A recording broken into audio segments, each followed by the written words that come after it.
औज़ुबिल्लाहिमिनश्शैतानिर्रजीम बिस्मिल्लाहिर्रहमानिर्रहीम। प्यारे बच्चों, आज का जो हमारा टॉपिक है living and non living things, class 4th, subject EVS. Living and non living things. बच्चों, आपने living and non living things के बारे में पढ़ा है। आपको याद होगा कि लिविंग थिंग्स हम किनको कहते हैं और नॉन लिविंग थिंग्स हम किन चीज़ों को कहते हैं। आपको पता होगा कि जो भी ग्रोथ करते हैं, जो चीज़ें बड़े होते हैं, जो चीज़ें एक जगह से दूसरी जगह जाते हैं, जिन चीज़ों को सांस की ज़रूरत होती है और जो रिप्रोड्यूस बर्थ देते हैं, किसी और को जन्म देते हैं, किसी और को, उनको हम लिविंग थिंग्स कहते हैं। फॉर एग्जाम्पल, अगर हम ह्यूमन बीइंग्स की बात करें तो इंसान को सांस की ज़रूरत होती है, इंसान को गुज़ा की ज़रूरत होती है, इंसान एक जगह से दूसरी जगह जा सकता है और इंसान बड़ा होता है और वो दूसरे इंसान को जन्म भी देता है। इसी तरह आप जाइए एनिमल्स पे, इन सबको यही ज़रूरत होती है, सांस की ज़रूरत होती है, गुज़ा की ज़रूरत होती है और वो रिप्रोड्यूस करते हैं, गिव बर्थ, वो जन्म देते हैं किसी और को। अगर हम बात करेंगे एनिमल्स की, अगर हम गाय की बात करें, गाय तो सबों के घर में होती है। अगर हम गाय की बात करते हैं तो गाय को पानी की ज़रूरत होती है, गाय को गुज़ा की घास की ज़रूरत होती है और घास को सांस की ज़रूरत होती है और वो क्या करती है, वो किसी दूसरे को भी जन्म देती है। तो वो गाय एक साल में वो बिछड़ा भी देता है, वो बिछड़ा भी देते हैं और वो उसके वो किसी दूसरे को भी जन्म देती है। तो बच्चों, उनको हम लिविंग थिंग्स कहते हैं। सिंपली आप याद रखो कि जो भी चीज़ बड़ा होता है, जो भी चीज़ मूव करता है from one place to another place on their own feets, जो अपने टांगों से, पैरों से एक जगह से दूसरी जगह जा सकता है, और जिनको ब्रीथ की ज़रूरत होती है, जिनको सांस की ज़रूरत होती है, और जो रिप्रोड्यूस, जो जन्म देते हैं किसी और को, उनको हम लिविंग थिंग्स कहते हैं। बच्चों, लिविंग थिंग्स फील करता है, महसूस भी करता है कि अगर उसको भूख लगती है तो वो महसूस करता है कि मुझे भूख लगी है और मुझे कुछ खाना चाहिए। या अगर उसको डर लग जाता है किसी जगह, तो उसको पता चलता है कि यहाँ पे डर है, यहाँ मुझे खौफ है, यहाँ खौफ ज़्यादा हो गया हूँ मैं। और जब किसी जगह खुशी होती है, वो खुश हो जाता है, उस टाइम वो ये सब महसूस करता है, चाहे डर हो, चाहे खुशी हो, हैप्पीनेस हो, फियर हो, चाहे वो भूखा हो, तो वो महसूस करता है इन सब चीज़ों को।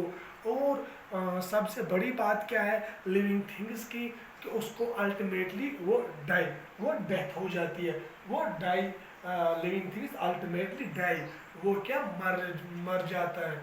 एटलीस्ट वो ज़्यादा देर तक जिंदा नहीं रहता है। अगर आप देख लें, फॉर एग्जांपल, अगर हम इंसानों की बात करते हैं तो हमारे जो ग्रैंडफादर्स थे, ग्रैंडफादर्स थे वो इस दुनिया में नहीं है आज। एक टाइम था उनका भी कि वो भी छोटे थे, उसके बाद वो धीरे धीरे बढ़ गए और उसके बाद वो बूढ़े हो गए और उसके बाद वो इस दुनिया से रुखसत हो गए। इसी तरह प्लांट्स की भी ऐसा ही हाल होता है और एनिमल्स की भी ऐसा ही होता है और बर्ड्स की भी इंसेक्ट्स की ऐसा ही होता है। जो भी लिविंग थिंग्स हैं उनके साथ ऐसा ही होता है, वो ज़्यादा देर तक जिंदा नहीं रह सकता है। अगर हम बात करेंगे एनिमल्स की या इंसेक्ट्स की, अगर हम आंट इंसेक्ट्स में जो आंट आता है या बटरफ्लाई आता है या बहुत सारे आते हैं या हाउस फ्लाई आता है, मॉस्किटोज आता है, अगर हम उनकी बात करते हैं तो आप देख लीजिए कि वो भी ज़्यादा देर तक जिंदा नहीं रहता है। या बर्ड्स की बात करते हैं, पैरोट, पिजन, क्रो, स्पैरो, इनकी बात करते हैं तो एक ना एक दिन वो भी मर जाता है, एक ना एक दिन वो भी मर जाता है। तो बच्चों आपको समझ आया होगा कि लिविंग थिंग्स हम किसको कहते हैं। Living things can grow, living things can move from one place to another place on their own feet, and living things can breathe and also can reproduce। इनको हम लिविंग थिंग्स कहते हैं जो reproduce करते हैं, जो एक जगह से दूसरी जगह जा सकते हैं। और जो प्लांट्स हैं, आपको कंफ्यूजन होगा कि प्लांट्स एक जगह से दूसरी जगह नहीं जा सकता है बच्चों। Plants can not move from one place to another place, but इसका जो और प्लांट्स की सबसे बड़ी खासियत यह है कि दे मेक देयर गुज़ा, जो गुज़ा बनाते हैं वो अपने आप ही गुज़ा अपने लिए वो अपने आप ही वो गुज़ा तैयार करता है। We are depend on plants. हम डिपेंड किस पे हैं? प्लांट्स पे डिपेंड है। और बच्चों हम जो भी चीज़ खाते हैं वो कहाँ से आते हैं? प्लांट्स से आते हैं। और जो प्लांट्स है वो अपना गुज़ा है वो खुद तैयार करते हैं। किससे? वो फोटोसिंथेसिस, हम उस टर्म का फोटोसिंथेसिस से वो अपना गुज़ा खुद तैयार करता है। हमें वहाँ नहीं जाना है, लेकिन जो प्लांट्स हैं they can not move from one place to another place. वो एक जगह से दूसरी जगह नहीं जा सकता, लेकिन उनको ये सब चीज़ों की ज़रूरत होती है। वो बड़े भी हो जाते हैं। आप देख लो, आप अपने घर में आपने देखा है कि हम एक छोटा सा प्लांट लगाते हैं घर में, धीरे धीरे धीरे धीरे वो कितना बड़ा हो जाता है। 2 साल 3 साल 4 साल 5 साल में वो कितना वो एक बहुत बड़ा ट्री बन जाता है और बहुत बड़ा ट्री बन जाता है। तो इसी तरह उसको इन सब चीज़ों की ज़रूरत होती है। वो ग्रोथ भी करता है, उसको खाने की ज़रूरत भी होती है, वो वाटर की ज़रूरत भी होती है, गुज़ा की ज़रूरत भी होती है, जिससे वो बड़ा हो जाता है। तो बच्चों, लेकिन प्लांट्स क्या करते हैं, जब ये अपना जो ये गुज़ा तैयार करता है तो इसके जो स्टेम्स जो है वो किस तरह उसको करता है, वो धीरे धीरे धीरे धीरे मूव करता है सूरज की तरफ। तो वो उसी तरह मूव करता है, वो सूरज की तरफ मूव करता है। तो अगर फिर हम बात करते हैं, लेकिन प्लांट्स को ये सब चीज़ों की ज़रूरत होती है। और बच्चों इसके जो एग्जाम्पल्स हैं इसके जो लिविंग थिंग्स के जो एग्जाम्पल है यहाँ पे, human beings, plants, animals, birds, insects, what animals etcetera. ये जो लिविंग थिंग्स हैं इसके जो एग्जाम्पल्स हैं, आप देख लीजिए कि यहाँ पे इस कायनात में जो भी चीज़ें हैं वो तो लिविंग या नॉन लिविंग थिंग्स होते हैं। अब हम जाएंगे नॉन लिविंग थिंग्स पे। तो बच्चों सिंपली इसी तरह जो ये लिविंग थिंग्स को जिन चीज़ों की ज़रूरत होती है वो नॉन लिविंग थिंग्स को नहीं होती है। Living things can not move from one place to another place. जो लिविंग थिंग्स है वो एक जगह से दूसरी जगह नहीं जा सकते हैं, उसको उनके उसको वो ग्रोथ नहीं करते हैं।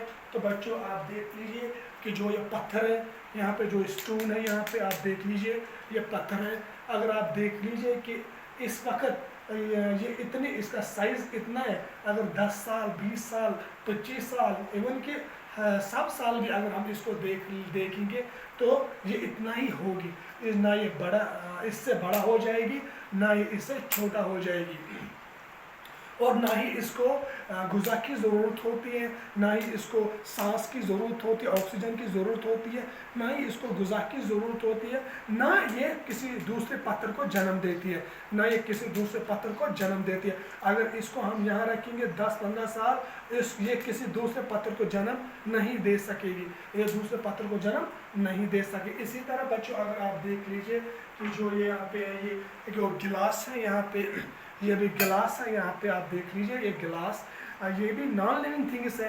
वो स्टोन भी जो पत्थर थी वो भी नॉन लिविंग थिंग्स है, क्योंकि इन नॉन लिविंग थिंग्स को ये सब चीज़ों की ज़रूरत नहीं होती है, ना ये बड़ा हो जाते हैं। Living things can grow, non living things can not grow. ये बड़ा नहीं होते। Living things can move, non living things can not move. Living things can breathe, non living things can not breathe. Living things can reproduce, non living things can not. ये जो किसी दूसरे गिलास को जन्म नहीं देता है, और ना ही इसको गुज़ा की ज़रूरत होती है, ना ही इसको ऑक्सीजन की ज़रूरत होती है, ना ही किसी को बर्फ देता है। तो बच्चों ये भी नॉन लिविंग थिंग्स हैं। तो इसी तरह आप देख लीजिए कि जो ये बुक है, यहाँ पे बुक आप देख लीजिए कि बुक है यहाँ पे, ये जिस तरह ये है उसी तरह रहेगा, ना ये किसी दूसरे बुक को जन्म देगा, ना ये बड़ा हो जाएगा, इससे बड़ा हो जाएगा, ना ये खुद एक जगह से दूसरी जगह जा सकता है।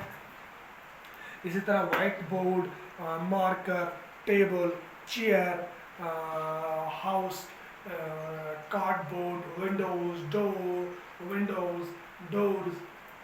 डोर, जो भी चीज़ आप देख लीजिए, आप अब क्लासिफाई करें इन चीज़ों को कि किन चीज़ों को कौन कौन सा चीज़ बड़ा होता है, कौन कौन सा चीज़ मूव करता है from one place to another place, किन चीज़ों को ब्रीथ की ज़रूरत होती है, और कौन कौन सा चीज़ जन्म देते हैं।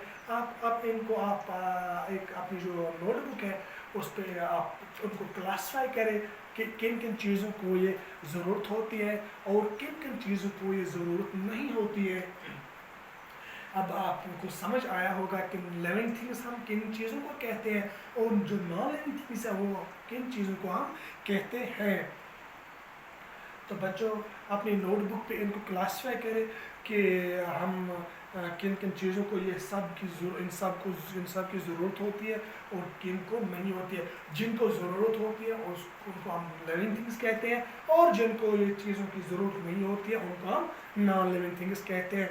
और जानदार और बेजान, लिविंग थिंग्स जो भी है उनमें जान होता है, वो महसूस करता है, और नॉन लिविंग थिंग्स में जान नहीं होता है, वो बेजान है। अगर हम जो ये पत्थर है यहाँ पे, अगर हम इसको तोड़ देंगे, अगर हम इसको फोड़ देंगे तो इसको पता नहीं चलेगा कि कुछ हुआ है मेरे साथ, क्योंकि इसमें जान नहीं होता है। अगर हम यहाँ अगर इस मार्कर को हम तोड़ देंगे तो इसको पता नहीं होगा या महसूस नहीं करेगा कि मुझे किसी ने तोड़ा है, क्योंकि इसमें जान नहीं होता है। इसके बजाय अगर हम इंसान की या लिविंग थिंग्स की बात करें, अगर हम इंसान को किसी जगह किसी इंजरी होगी, किसी जगह ज़ख्मी हो जाएगा कोई इंसान, तो उसको पता चलता है कि मेरा जो हाथ है वो ज़ख्मी हो गया, वो महसूस करता है मेरा हाथ ज़ख्मी हो गया, मेरे से अब खून निकल रहा है, क्योंकि इंसान में जान होता है। या प्लांट्स में अगर हम प्लांट्स को देखेंगे, अगर हम कुल्हाड़ी से प्लांट्स को काटेंगे तो उसको भी पता चलता है कि मुझे क्या किसी ने काटा है, वो भी महसूस करता है, वो पेन महसूस करता है। इसी तरह एनिमल्स की जो बात है, अगर एनिमल्स को हम गाय या या बेल को या भेड़ को या घोड़े अगर कोई जख्म लग जाता है तो उसको पता चलता है कि मुझे पेन हो रही है, मुझे यहाँ पे जो इंजरी हुई है वहाँ बहुत पेन होती है, वो महसूस करता है। तो इसका मतलब ये है कि लिविंग थिंग्स महसूस करता है और नॉन लिविंग थिंग्स महसूस नहीं करता है, क्योंकि नॉन लिविंग थिंग्स में जान नहीं होता है, वो बेजान होते हैं। और जो लिविंग थिंग्स होते हैं वो जानदार होते हैं, उनमें जान होते हैं, वो महसूस करते हैं कि यहाँ मुझे ऐसा हुआ। वो सब कुछ इमोशनल फील करते हैं, वो फील करते हैं emotional like anger, fear, happiness, खौफ फील करता है, वो खुशी फील करता है। वो अगर वो किसी जगह जख्मी हो जाएगा तो वो फील करता है, अगर कोई उससे टच करता है तो वो फील करता है कि मुझे किसी ने टच किया है, अगर किसी जगह उसको लग जाता है तो वो फील करता है कि यहाँ पे मुझे लग गया। तो क्योंकि उनमें जान होता है, और नॉन लिविंग थिंग्स में ये सब चीज़ें नहीं होती हैं। इसको नहीं पता है कि अगर हम इसको मारेंगे यहाँ पे, इसको कहेंगे, इसको लगाएंगे तो इसको पता ही नहीं चलेगा कि मुझे किसी ने ऐसा किया है, कि मुझे किसी ने मारा है, क्योंकि ये बेजान है। अगर हम इसको फोड़ेंगे तो इसको पता नहीं चलेगा, तो ये महसूस नहीं करेगा कि क्योंकि ये नॉन लिविंग थिंग्स है। तो ये नॉन लिविंग थिंग्स कैसा, आपको किस तरह समझ आ जाएगी कि ये नॉन लिविंग थिंग्स है। सबसे पहले हम देखेंगे कि इसको क्या, ये बड़ा होता है, इसके बाद ये एक जगह से दूसरी जगह जा सकता है, इसके बाद इसको ऑक्सीजन की ज़रूरत होती है, और क्या ये बर्थ देता है, क्या ये जन्म देता है किसी और वाइट बोर्ड को। ये सब चीज़ें अगर हम जान लेंगे तो फिर हमें पता चलेगा कि जो ये वाइट बोर्ड है ये नॉन लिविंग थिंग्स है या लिविंग थिंग्स है। तो बच्चों, ये आज का हमारा टॉपिक था, living and non living things. तो उम्मीद है कि आपको समझ आया होगा। अल्लाह हाफिज़।